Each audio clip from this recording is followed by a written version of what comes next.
Welcome to the garden question and answer video that I do on Sundays. You guys can ask gardening questions down in the comment section below this video. That's where we pick from them each week. I think there are 22 written down from this. These questions, as you're watching this, are from a video from ones that we've had from like 2 weeks ago. There's going to be an extra Q&A. I think this coming Wednesday after this one, we have that many questions written down. That I've filmed one of these yesterday that would be last Sunday's, and I filmed one, and I'm filming this one, which is this Sunday's, like 8 days early. So, you know, a little off timing here, but if you asked questions on the last two Q&As, the Wednesday Q&A will likely be where the answer to that question was if we picked that particular question. We don't pick every question. I don't know the answer to everything, number one, or I've answered them frequently enough or recently enough that I don't want to repeat myself, but so much. Although this time, depending on the time of year, sometimes I'll do the same question several times during that particular time of year, which is kind of relevant to that time of year. We will do that. A lot of the older t-shirt designs on the website are $5 off. The Plant Nerd t-shirt that I have on is one of those. And there's, again, I think they're going to have 2 more t-shirts before the fall is up here. Like both of those designs that we have upcoming. Over on the website, HortTube.com, the tickets are available for next year's. I know nobody probably wants to buy these tickets yet, but I had to just go ahead and getting ahead. I've set up the tickets for the open garden for next year, and there's going to be a ticket for the Ralston Thursday evening. Still working on this, still working out all the details for this, but we're going to have an evening at the Ralston as part of this weekend event. So the Ralston will be open on Thursday night, and we'll be doing tours over there with me and Steph and Mark Wethington, and I don't know who else. I don't want to throw out any other names, but we'll have a great group over there leading tours around the Ralston, and all the funds from that will go to that. I haven't gotten that ticket up yet. It'll be a limited number of tickets for that, so that people can ask questions and enjoy the evening at the Ralston. And then Friday, Juniper Level Botanic Garden will be open for everybody to go over there. It's not one of their normal open weekends, so you guys will kind of have the place to yourself a little bit. If you came here last year, you know that if you went over there. And we're working on some other garden things here for the Raleigh area. We've got the North Carolina Botanic Garden close by. We have the Duke Gardens close by, Juniper Level Botanic Garden, the Ralston, so on and so forth. If you've come here this past year and you took advantage of all that, you know how many gardening related things we have right here in the city of Raleigh. The Raleigh Rose Garden's in my neighborhood, actually. Let's see. I think that's it. Let's jump into some questions from, again, over the last couple of weeks. So somebody said how to increase drainage in clay. Then they got question mark pine fines, permatill, soil conditioner, sand, horticulture grit, planting mix, all those kinds of questions involved. So I don't like to use any kind of peat-based mix when I'm mixing something into clay at all. So something like potting soil or planting mix that's not chunky. I don't want anything that would necessarily hold a lot of water in place. It's, you know, again, when you dig a hole, it's easy access for water to get into the ground, right? And so if you put something that really sucks up a lot of water in that hole, it's really going to grab a lot of the water, and I think you're going to have big time ups and downs on how wet that plant is. The best way to increase drainage in clay is to plant lots of plants and mulch heavily, mulch over time, and or starting the project with wood chips and getting earthworms and beetle larvae and everything else to actually take care of this for you. And roots from your plants. That's really the best way to break up clay in the long run, and that's been the strategy that I used here. I mean, it's hard to even find the clay now when I'm doing a demonstration as a planting video, how to plant a plant video coming up. It's hard to find the clay here. I mean, we did so much work to this. But if you're going plant to plant, you're in a new construction, they've scraped off the topsoil, and you're just sitting there with all that red clay, gray clay, whatever kind, and it's just, they've run the equipment over and it's super, super compact. When you're planting those individual plants, yes, pine fines, probably right at the top of my list. I mean, and if you buy a plant, I don't have anything right here. Maybe I do, that I can demonstrate this with.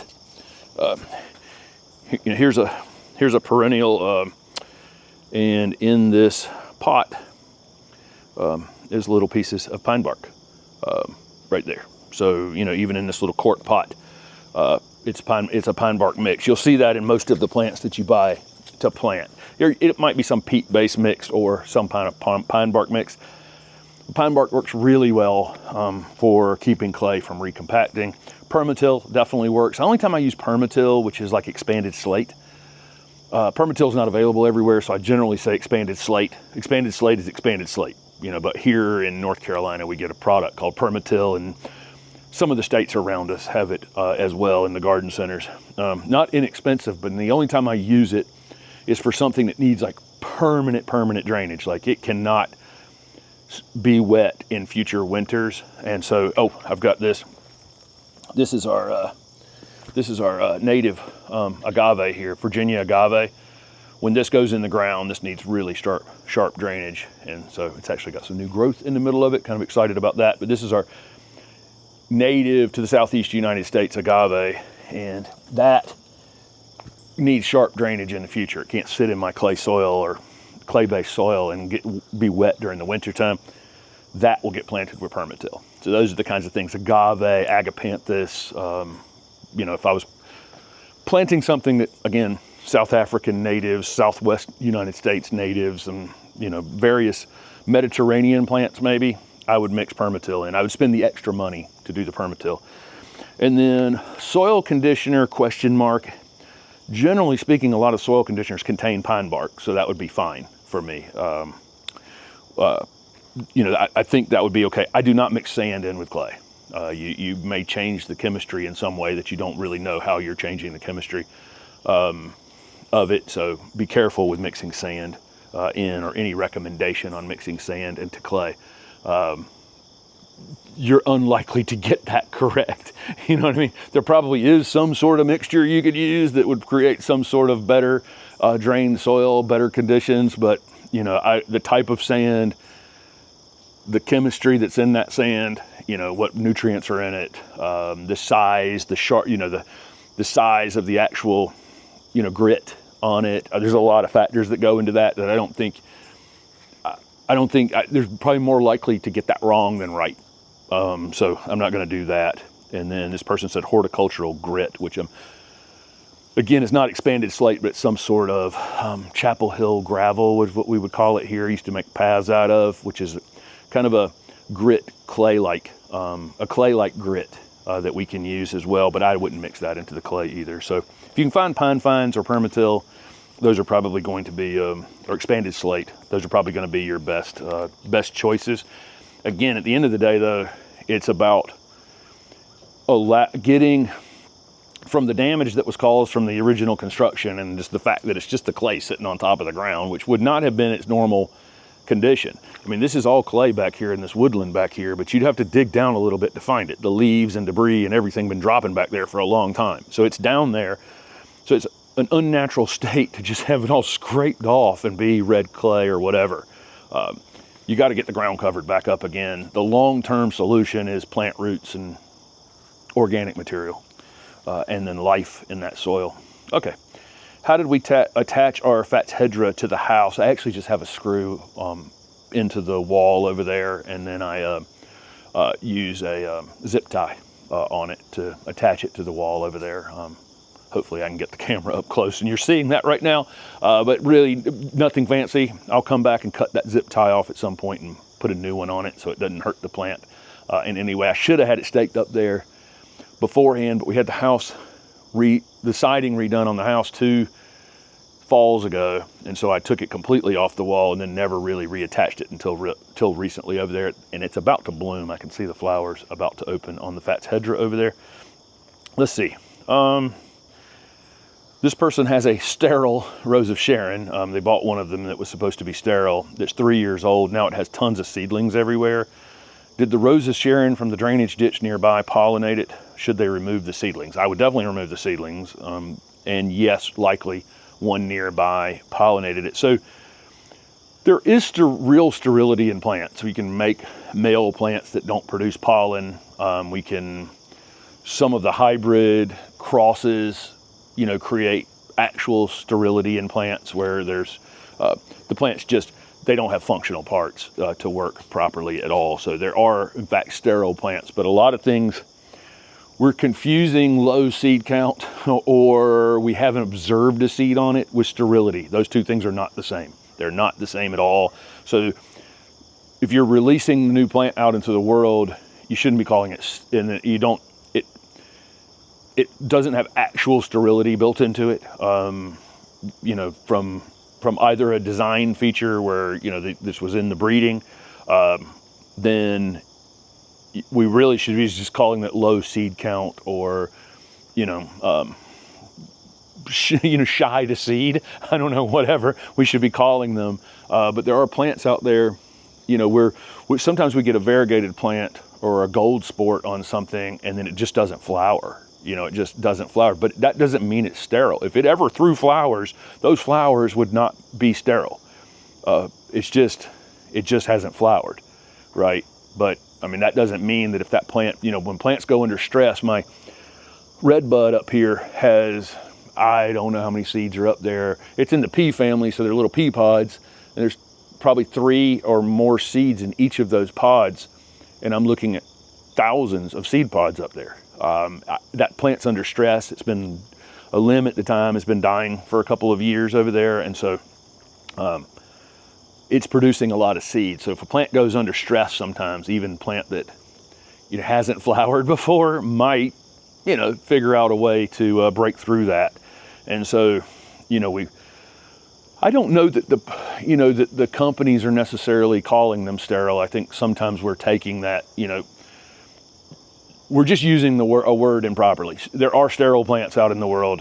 Most of the plants being released out in the world that are just lower seed count. You know, that's true with the butterfly bushes that have been released, that, you know, people are using throwing the word sterile around. But if you search through them long enough, you know, you probably will find a viable seed on one of them at some point. And same thing with some of the barberries and Rose of Sharon. But again, there may actually be real sterility in some of them too. I don't know. But my guess has been that they're not. Anyway, I've gone on long enough about that, but let's don't mix the two things together. Actual sterility and you know, and we just haven't seen it flower yet, or it hasn't ever set seed for some reason. It seems to be with some sort of weird hybrid that doesn't seed itself. Maybe, but maybe one day it has the right cross. That was the thing with Bradford pears. You know, Bradford pears were fine. They were they had 100 problems because they grew themselves to death until they actually fell apart, and they looked like weird lollipops. You know, it looked like, you know, lollipop land, you know, everywhere. When those things were growing everywhere in Raleigh, I never liked them. They just were weird, formal things, but a lot of people did. The flowers smell awful. They were completely fine until once problems started to show up in Bradford pears, where they had grown themselves to death and they were cracking open, and they hit that peak around 3 to 5 or 3 to 8 years in the ground. They hit this peak where they were beautiful, and then they just started declining and falling apart. Other introductions were introduced, and that's where the crosses were made. So, you know, almost accidentally, by throwing other versions of Bradford pears out into the world, other calorie pears out into the world, that's where the crosses were made. And now, you know, it's one of the worst invasives that we have in the wild right this minute. So this person has Cestrum corymbosum, that is the orange jessamine. We have Cestrum parkii out at the road, and I can't remember the common name for that one right this second. But it's 2 years old. It had flowers on it last year. This year it's grown 5 feet, but it hasn't flowered. Again, these are always the questions that we get that, you know, I would never know the answer to it. As long as it has enough sun and it's put on new growth, I think in future years you'll get flowers. I mean, a lot of these things are stress related in the first couple of years in the ground, potentially.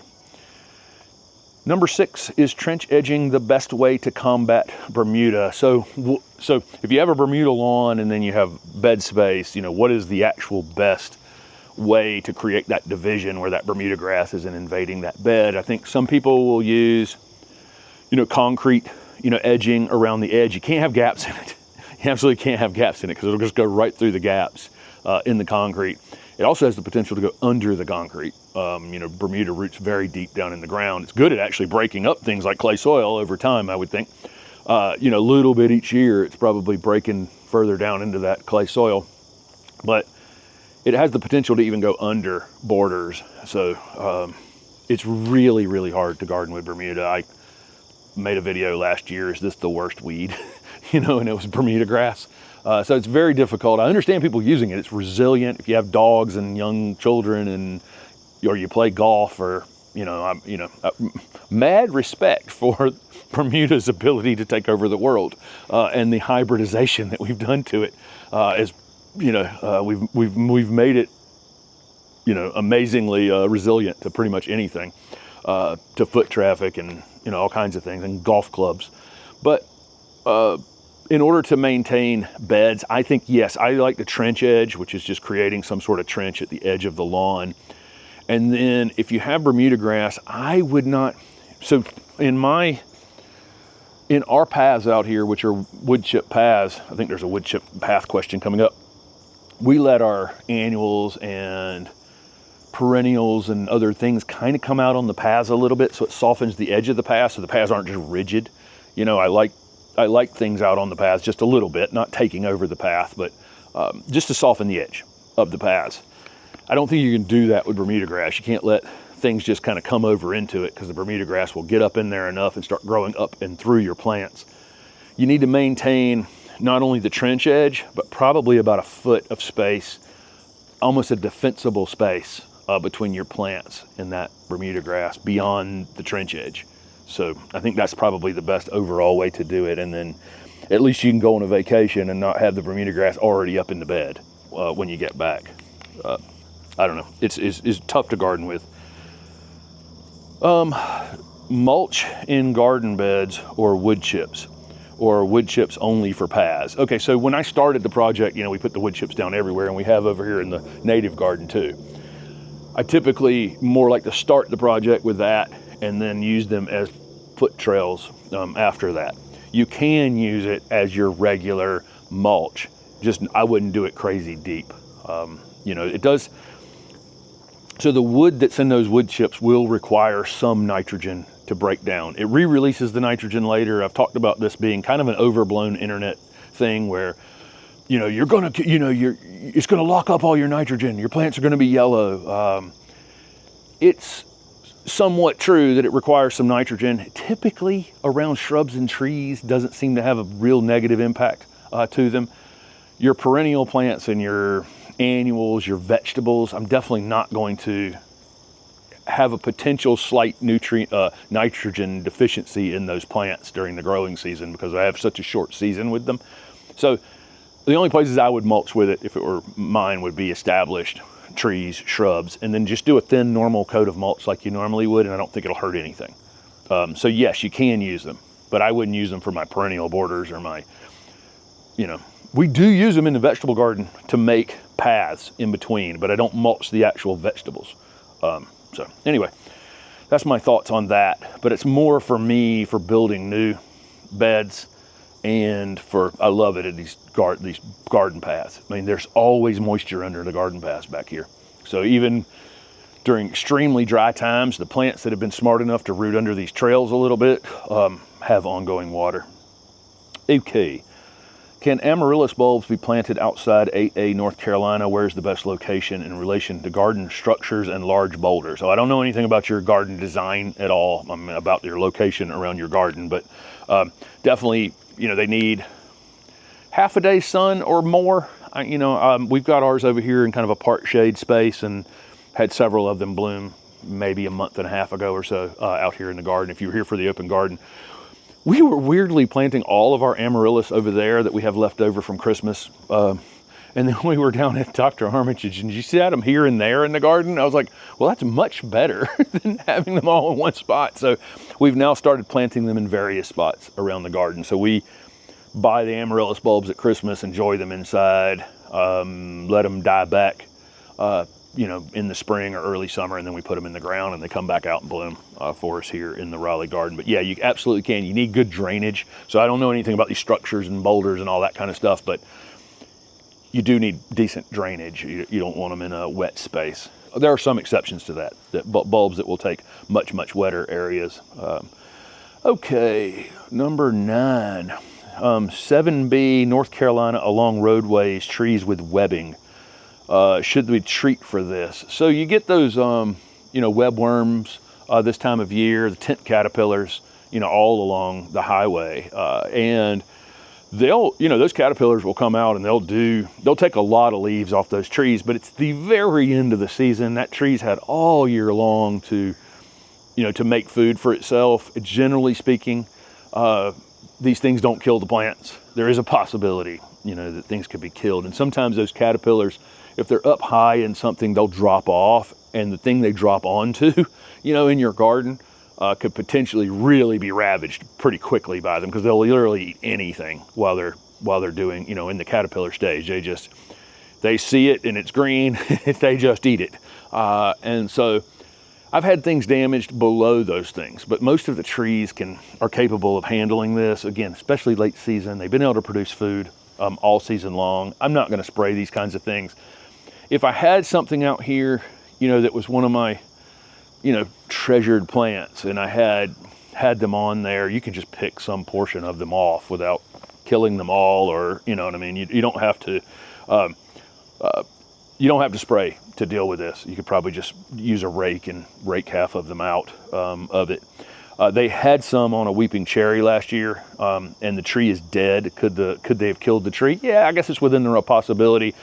But weeping cherries, also have all kinds of other problems. There was, again, I've talked all year about ornamental trees having cracked last year from sudden freezes and all kinds of issues. So I don't know. I doubt very seriously that tent caterpillars killed it. But if it was in a weakened state, there's that too, right? I mean, it's not the tree's favorite thing to have all its leaves eaten off, in early September, I'm sure. So, if it was under stress already, it may have contributed in some way. But again, these are the kinds of things that I'm, life came to my garden, and if I had to, I wouldn't let it just absolutely destroy something. But I'm not spraying to do that. I can just pick them off. Okay. This person has a Natchez crepe myrtle with debris in the angle, a multi-trunked one, and it's collecting debris inside. You'll see that frequently on crepe myrtles because they have exfoliating bark, and then of course the seed pods fall off of them and leaves fall off of them, and anything that has those tight angles, where the branches are upright like that, can collect debris in the middle of it. Should they pick it out? I just walk by there with the blower occasionally and blow it out of there. I probably would not let a lot of debris pile up in that angle in that tree, partly because I'm trying to prevent mosquitoes as much as anything too. It's going to be a place that harbors mosquitoes in all likelihood once it gets the ability to hold a little bit of water in there. So that's the main reason for me. But crepe myrtle wood is super tough. I mean, it's amazingly tough wood as it ages, and the roots become really beautiful on them over time. The roots we've got them planted in the hell strip all over the neighborhood where they shouldn't be because they're under the power lines, but the roots on them are really beautiful. Tough wood on them. So I don't think it's probably going to rot the tree as much as it is. Again, it's a place for mosquitoes to be. Okay. Is there a method to protect trees from late garden freezes and cracking? When I've been talking about this cracking, you'll see up in the north and tree farms across the country will put white, some sort of white cardboard paper or white paper around the bottom of the trees to reflect the light. So white will reflect light back out and heat back out. So that's one of the best, that's the best method. If you've got a tree that you think could potentially, have the sun striking it in the wintertime and in some, where the sun comes up on it in the wintertime, you can just put some sort of white cardboard material around the base of it. That's really the overall best strategy. And you'll see tree growers, if you pass in trees in various places around the country in the fall, you'll see them do that. Sometimes even paint them. This person's contorted filbert was a victim of the cold winter in Kentucky. they're going to dig it all out and replant. How do they refill the hole and prepare for it? So one thing is when you take a plant out of the ground to dispose of and it's trashed, make sure you try to get as much of that soil off as you can. I really want that the soil that was already there, you know, to stay there if I can. And I want to use native soil off my own property. I don't want to, if you go and buy 2 bags of topsoil again and fill a hole, you know, that you just created somewhere in the garden, again, it's going to be the spot where the water goes. I don't want that. So typically on landscape jobs, we would try to feather, you know, if we had to pull something big out and created a bit of a divot somewhere, we would try to pull soil from the rest of the garden into that spot is really your best, you know, best case, or somewhere else on the property. And so the soil is somewhat similar. Anytime we build, and there's another thing coming up about a similar question, kind of a similar question to this, I don't want to build horizons in the garden, except for horizons are just like the layers that make up the garden, so the cake basically. So probably you won't dig below the clay or sand or loam or sand or whatever kind of soil you have, but you might, you know, there's a rock layer down there somewhere, right? Everybody's got rock down below their feet somewhere. So you have these rock layers, and then you have various layers that go up. Those are like horizons. If you cut it sideways and you looked at all the layers of material, I don't want to create additional soil horizons up near the top of that. I really would prefer to take my clay or whatever and then build organic material on top of it. Natural horizons, the humus layer and the chunky layer, the mulch layer, that kind of thing. I don't want to create other types of layers on top of it, because you never know how the drainage is going to be controlled after that. If you have a clay layer on top of a sand layer on top of a whatever layer, it doesn't necessarily work properly. You know, the drainage doesn't work properly after that. So, and it definitely in a hole, I don't want to have a lot of organic material down in a low spot. You create a boggy condition. So use the existing soil you can off the plant and then around the garden. If you can feather some other existing soil in that same bed into that spot and kind of get rid of that divot that way, I think that's the best case. This person has suckers on an Italian honey fig with a 4-foot base of stems. How do they suppress them without chemicals? You just have to cut them. You just have to keep cutting them off. They want to know what time, the best time of year to cut off suckers to deter them in the future. Today, you know, so every time you see a sucker on it, cut it. Every time you see a sucker on it, cut it. Sometimes suckering will increase, sometimes suckering will decrease. You have no control. You don't have as much control over that as you think, and any pruning you're doing on the top of the fig is going to create more suckering down at the bottom. But the proper time to cut off a sucker from the bottom of a plant is today. Whenever you see it, get it, because, you know, it's taking energy from the plant, you know, and it's attached to some root down below the ground and it's on its way, you know.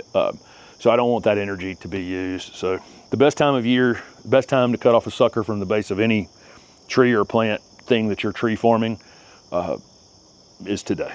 And whether or not it comes back from that cut, you know, sometimes they do and sometimes they don't. Let's see, what happened to the Oakland holly? A deer ate it in the corner. We have the weirdest deer this year. You know, hollies do get eaten, but they're not at the top of their list. Normally it's, you know, it's hosta and azaleas and Indian hawthorns and, like, you know, there's a list of roses. There's a list of things they really like to eat. And then they'll eat pretty much anything when they're hungry, but there's a list, you know, of the most vulnerable things. Our deer, they don't eat hosta. They don't eat azaleas. They don't eat, you know, any of the things that are like at the top of their list. They eat hollies and just weird stuff. Deciduous azaleas, which again is on their list. It's just not normally at the top of the list. It's usually the evergreen azaleas that they eat. But I've had odd things eaten in the order. Not that they were things that they wouldn't eat. It was just like, typically they would have come out here, I thought, and cleaned up all the hosta first, right? I mean, that would be the easy, that's like lettuce basically for deer. But they didn't. They haven't touched one in the garden this year. So you know, so it's just strange. But anyway, the Oakland holly and one other holly we have back there were at the top of their list for, and I think maybe just because that one's in a protected space back near the line, that they didn't have to come out here into the actual garden to eat that one, because I do have lights, and I don't want to necessarily have lights in the garden, but I do because of the deer. I've been trying to do various things, moving lights around and that kind of thing. So it might be just that that feels like a protected space. Let's see. This person has terrible soil, but they want to plant a dogwood. Can you sit it on the ground and build a mound of compost up to it? How big of a mound needed? So I have planted on top of the ground before. I did a job years ago in a very, really a lot of roots through this wooded area, and a landscape designer friend of mine who I actually showed her garden off because I built this sidewalk at her house years ago. Suzanne Edney designed this job where we would wrap plants through a wooded area in raised beds, basically above the ground, and we used pine bark soil conditioner and compost blended together and planted directly into that. It was really quite successful. The problem is it's a lot of watering. You have to run drip irrigation across the top of that.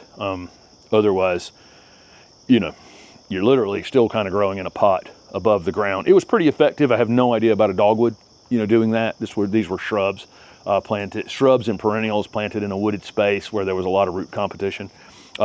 That bark still breathes. Don't cover all the tree roots or anything, if you were going to follow what I just said. We just made a little path, basically a curved little path through a wooded area. And we were only covering a very small percentage of any particular tree's root zone.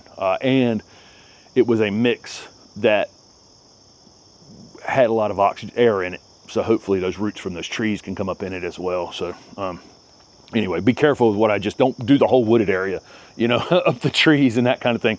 We just created a narrow little thing. But yes, you can plant directly on top of the ground like that. Just keep in mind, it's going to require some water. Success with a dogwood, I don't know. Okay. Thoughts on using cardboard to suppress weeds and no-till method. They usually use a little mantis to till shallowly and then mix in existing soil, compost, and nutrients. They have hard pan clay. They were thinking about using cardboard, then compost. If you want to use the cardboard method, go for it. I mean, a lot of people use the cardboard, method of suppressing the weeds and then, building on top of that, planting in that. And I never have. It creates a barrier between my compost and the ground initially that I don't want. And for most people in warmer area or humid, more damp areas, that cardboard's going to break down pretty quickly. Like you could go back 6 months later and it'd be mostly gone at that point, which is good because again, I don't want any kind of barrier between my organic material up here and my subsoil down there, or my clay-based sand, loam, whatever. I don't want a barrier between them. So if you're in an area where it stays a little more moist and it can, it could suppress those weeds, get them killed, and then everything come back together like it's supposed to be. If you're in a drier area or you have a dry season, that cardboard may just hang on for a long time and keep that barrier between the two for a longer period of time. That's what I don't want. I mean, literally, I'm trying to improve the soil. And so any barrier, even if it's paper, is delaying those earthworms doing their thing, delaying all these things that I want to, the processes that I want to start. But if you have especially if you have liriope or dwarf mondo grass or something that's in the lawn area or whatever that you're trying to kill, particularly hardweed Bermuda, like we just talked about, maybe putting something down like that that would prevent it from coming through for 4 or 5 months might give that little extra time that kills it and doesn't let it come up through your new bed. So again, not against it, just my goal at the end of the day is to improve the soil. Anything that delays that is not helping me. So that's my thoughts on using cardboard. But again, there's 9 million videos you can watch of people using cardboard, and they have great success with it. So I'm not knocking it. It's just not my my strategy is to get as quick as possible, get this soil improved. Let's see. This person is north of DC in zone 7B. They're making a temporary greenhouse for some mangaves they had bought. Some of the mangaves are zone 7 hardy, but there's very few, just like a couple that are, and then the rest of them are mostly probably some are zone 8. the vast majority are zone 9, some even zone 10 hardy. So they're trying to protect them through the winter. They have a great sunny, not a great sunny spot. How many zones hardier might I get from a pop-up greenhouse? Probably, so it's really about the volume of, of the space inside the greenhouse. So during the day, the greenhouse is gonna absorb heat, obviously. It's sun's gonna come through it, it bounces back and doesn't go back out, and it builds heat inside during the day. That's, how greenhouses work, we know. And the floor warms up, the plants warm up, everything in there warms up. And then when the sun goes down, you start losing that heat back out of it. Well, as that heat starts to go back out of it, it's really about the volume and the amount of heat that you've been able to store. So if you've set up a little 6x6, 8x8 greenhouse, that ain't a lot of volume. For, you know what I mean? Like, very quickly, you're gonna lose the heat that was stored in those plants, in the water, in the floor, in the floor, the heat that built up in the floor itself or the ground, and then the volume of air in that space. It's going to go really quickly. You don't have a double layer greenhouse, where you have double layer of plastic where you can pump air between 2 layers. That's how my greenhouse worked at my nursery. It was literally 2 layers of plastic, and you could turn on this inflator that created a insulation bubble around the greenhouse as well. The bigger the greenhouse, the more stored heat that you're going to have through the night. And so, if you go to very large greenhouse operations, when they get 5 acres and, that kind of thing under plastic or glass or whatever, then all of a sudden that becomes something that can really hold heat during the night. They're still going to have to heat, but a lot less the bigger it is. So it's really about the volume and the amount of heat that you're actually storing that can be released into that house overnight. A small little hobby greenhouse is not going to store a lot. So I'm going to say you're going to gain about a half a zone only. So if you're in 7B, you're now in 8A. Okay, so your mangaves are only hardy in zone 9. You're not quite there. So I think you may need some sort of little greenhouse heater that you can put in there that can run off natural gas or electric or whatever, but you can buy a little greenhouse heater on one of the greenhouse websites. The other option is also to cover them inside the greenhouse. So you could probably gain another half a zone by using some sort of frost protection blanket inside the house. So we would do that. With my big greenhouse with our rooted cuttings, we had covers for inside the house as well. And we would throw them over on nights that was really gonna get cold, and that would trap some of that heat down at the floor. So don't put them on early in the day. I mean, have them off, laying somewhere, and then in the late afternoon, early evening, as you're starting to lose that heat, you can pull that cover over top of the plants and then trap some of that heat down in the floor that you gained during the day. So that's really what it's all about. But it is really about the volume of air and the amount of heat that you're actually storing during the day. And if it's not a great sunny spot, you're also going to store a little bit of less heat as well. So I think between the greenhouse and some sort of shade protection blanket, in a small greenhouse, you might get 1 zone. You would get more than that, obviously, if you built a garden-sized greenhouse. Okay, so a lot of things to take into account there. This person is reclaiming a terraced hillside full of that's overgrown in little rock. But they have a particular weed that's popping up everywhere now that the other plants are gone. Should they be resigned to constant digging? Any suggestions? If you have something that takes over a space, that's where, if you need my permission or somebody's permission to spray, that's the time. You got to get to the starting line.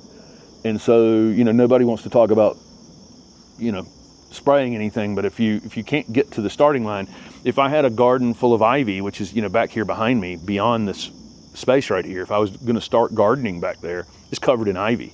How do I get to the starting line with that? I can go back there and cut it off with a weed eater, weed whack. I can't really till because I'm going to hurt the tree roots back there potentially. There are times where the chemistry is probably your best friend. So you need to get to the starting line somehow. You might be a candidate to use the cardboard thing, where you could spray it off one time and then use the cardboard thing and then get other things established, while that cardboard gives you 6 months, you know, of a bit of freedom, and it probably would help put some sort of cap on those weed seeds. So to keep in mind, this garden is full of weed seeds, but it's not full of weeds.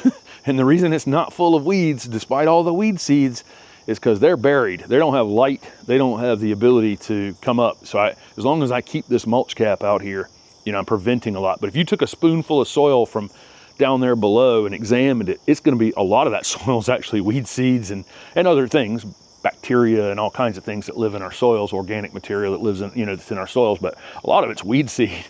So getting it under control, I don't care how you do it.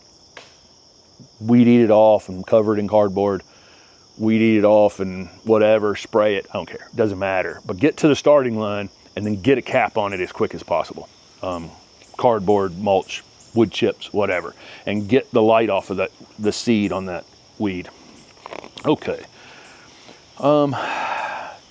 How does the lack of winter sun affect plants? So this person has boxwoods, gardenias, and a bunch of other things. So that north side of the house can be a tricky spot. I've talked about it many times over the years where, you know, in the peak summer here in the south, the sun moves north of us. It's tracking, you know, it's tracking east to west. So behind me back here is west.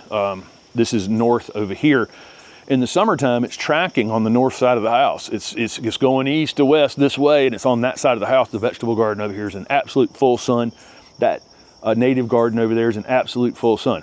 Then slowly but surely here in the fall, you know, that's tracking, currently it's tracking almost directly above us.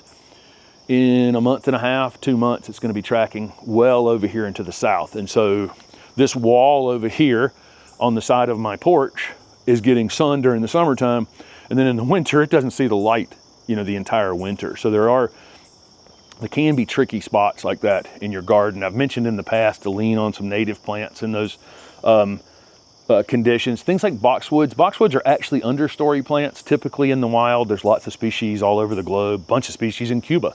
But boxwoods typically will take those changeable conditions. Some plants will and some plants won't. It might take some experimentation really, but certainly in zone 8B, you could use dwarf Yopon hollies, you could use inkberry hollies. A lot of our native plants will take these kind of changeable, you know, conditions, sun and shade conditions. This person's in drought conditions and they bought 6 hostas. They don't want to plant them. They potted them into larger pots. What is the last point in the fall they can plant? Very heavy clay soil. So the hosta typically aren't going to be hurt by, you know, by your clay soil or, you know, even slight winter moisture, not wet, not sitting in water by any stretch of the imagination, but if it's slightly moist. Hosta are just more forgiving garden plants overall. They do have some disease issues that have shown up in them, and again, the deer do enjoy them typically. So they have a couple problems, but for the most part, they're pretty low maintenance garden plants. That's why they're in so many gardens. But you can plant them pretty much through the winter as long as the ground is workable and you're in zone, I don't know what zone you're in, zone 6 or something. Most of the hosta are zone 3 or 4 hardy. So, you know, as long as you can work the soil, you can plant them without any problems. You could even leave them in the containers through the winter. If hosta were something at the nursery that I let stay frozen during the winter time, we'd put them pot to pot and, well, you know, we covered a lot of the leafy evergreen stuff in the containers. We put some stuff in greenhouses big enough to hold some heat during the winter. And but hosta, we just put them pot to pot, and we're under some pine trees for me, so the pine straw would drop on top of them, and we just leave the pine straw on top of them, and not a one of them died during the winter, and they'd stay frozen for sometimes a week at a time during the winter time. So you can put those 6 pots together somewhere up near the house and maybe throw a pile of leaves or something over them, and likely they'd come back in the spring if you don't want to plant them until spring. But you can plant them anytime the soil's workable. Just throwing out some other ideas there. How much sun can a deciduous azalea handle? 5 years in the ground and no longer blooms because the trees have grown over top of it. You know, we'll see that in their native habitats. Typically when we see deciduous azaleas, you know, when we're out botanizing in the woods, a lot of times they'll only very sparsely be blooming. One little cluster here, one little cluster there, because the canopy's too thick above them. I would say the vast majority of the deciduous azaleas planted at Juniper Level Botanic Garden, and there are a bunch. It's in that new garden space that's across that little driveway. If you've been over there, it's not quite as filled in and finished as the older part of the garden, but the deciduous azaleas over there are literally in the full sun on a slope, on a bank like this. But there's other things planted around their roots. So there's a lot of plants out in the world that have shallow kind of fibrous root systems. Azaleas, rhododendrons, a lot of the ericaceous plants kind of fall into that group of very shallow fibrous root systems. So as much as anything, it's not necessarily about the sun hitting the top of the plant that's the problem. It's about the heat on the roots that's the problem. So if you go over to Juniper Level, you see all these azaleas out in the full sun, but things are planted pretty close together, so there's underplanting around them. And that, I think, is the way that you can grow them in the full sun, absolute full sun is my answer. But I don't think not spaced 6 feet apart with black mulch around them. That's not the way to do it. But you can put them out in a lot more sun than you think. Just underplant them with a ground cover of some kind. Okay. Last question for this week, number 22. Somebody asked protection versus overcrowding or competition. What is the difference and how to tell? So, again, I literally just said right there, having things underplanted in that azalea will actually help that azalea in some way. Obviously, if you planted English ivy or Vinca major underneath it and let it climb up on it or something like that, that's where that goes sideways, right? That's not good. We have everything fairly crowded back here. It does potentially give slugs and snails hiding spaces. It does, give maybe if we have some plants that are under stress and they're vulnerable to mites or white flies or aphids or something like that, it may give the opportunity for those things to be able to not have the wind affect them, or rain affect them, and do a little bit more damage than they would. So I like to plant things fairly close together so that the roots, each of the plants are protecting themselves. But then I go back in later and we make selective editing is what you need to do. You need to edit. I make this space that you can't see right here has a camellia and a palm and three conifers and a fatsia over there and a loropetalum and a container and some ground cover sedum, and all these things are together. It looks pretty good. This angle right here. I can, come around to this actually. I don't know if we're going to be crooked or not, but okay. But this, it looks pretty good right this minute. A couple of these things are going to get too big for this space ultimately. For sure they are. And so I just did some pruning on a camellia in a video a couple weeks ago. I didn't cut the flower buds off of it. I cut some stretched pieces off of it. It and the fatsia, they're going to be a point where they're not going to be playing nice back there together. I can move that fatsia back if I wanted to. I initially did this to make sure for the health of all these plants. At some point, the fact that there's 3 leafy evergreen shrubs back here, 2 conifers, a leafy evergreen vining Fats hedera over there, it's going to be too much for it. So I'm going to do selective editing later. I'm going to move something out of here, give it to a neighbor, put it in a different spot in the garden, maybe put it in a different garden altogether, whatever. But I do like to plant thick and edit later, okay? If you plant thick, there is something at some point that's going to need to be edited in some way. So, not saying that you can plant thick and stay that way forever, but if you initially plant thick, you'll find that your plants are a lot happier initially, not being spaced 4 feet apart and the sun just slamming them all the time. So there you go. There's some ideas on that. That's 22 questions. Again, t-shirts on sale over on the website, the Learn to Garden video series, the weekly garden planners over there, tickets for the open garden. We have a lot of content. Didn't talk about this at the beginning.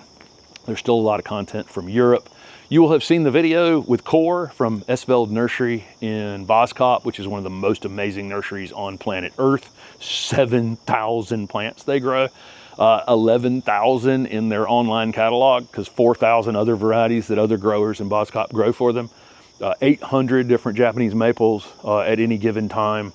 Him and his dad wrote the books on maples of the world, and pretty wild getting to meet him and hanging out with him. And he's super funny as well. So if you haven't watched that video at this point, that's definitely one to go back and watch. The video I did with Nico and his garden in Boscop is good too, and that has a very low, as I'm filming this, a very low amount of people have watched. But Nico's introduced several plants out into the trade, including some variegated in gold climbing hydrangeas that are super, super interesting. Just some of the nicest people in the world in horticulture, all over the world. And we were lucky enough to go over there and spend a little bit of time with them. If you haven't watched those videos, check them out. Thanks for watching.